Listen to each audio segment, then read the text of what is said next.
Thank you very much. Thanks. Well, in the 6 months he's been president, Joe Biden has spent an inordinate amount of time telling us about the greatest threat of our time. And of course, it's not China. We're friends with China. No, it's white supremacy. According to the intelligence community, terrorism from white supremacy is the most lethal threat to the homeland today. Not ISIS, not Al-Qaeda, white supremacists. Notice he never defined white supremacy. No one ever has. There's no actual definition for it, so it can apply to everyone who didn't vote for Joe Biden. That's why it's terrifying. That's why you should resist it. Biden has gone much farther than any other president, however, to politicize every federal agency, and that includes, terrifyingly, the military. Biden has directed the Defense Department, that's the department that's supposed to work on keeping us safe from foreign threats, to instead turn its attention on American citizens. Watch. And if confirmed, I will fight hard to stamp out sexual assault and to rid our ranks of racists and extremists. The job of the Department of Defense is to keep America safe from our enemies. But we can't do that if some of those enemies lie within our own ranks. Oh, the enemies are within, says defense contractor Lloyd Austin. So how exactly are they, quote, fighting white supremacy? Well, they're working with a defense contractor called Moonshot CVE, which claims to track extremism. So the question is, how does Moonshot define extremism? Well, one example the company gave for white supremacy was anyone who searched for the term on Google or DuckDuckGo, this phrase, the truth about Black Lives Matter. If you wanted to know the truth about Black Lives Matter, you were by definition a white supremacist and an enemy of the United States.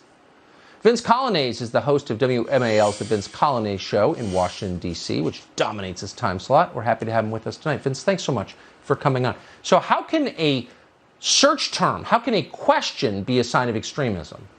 Well, if the outcome is contrived. I mean, this is the only reason you would include a question or just a simple fact-finding mission as a sign of extremism is if you are trying to rig the outcome of a study like this. So, you know, where this comes from, this is called Moonshot CVE, as you noted. It's a contractor based out of London, England. They did a report earlier this year that gives us some indication of how they study extremism. It was released in June, and it was about white supremacy in the United States. And they just surveyed search terms nationwide.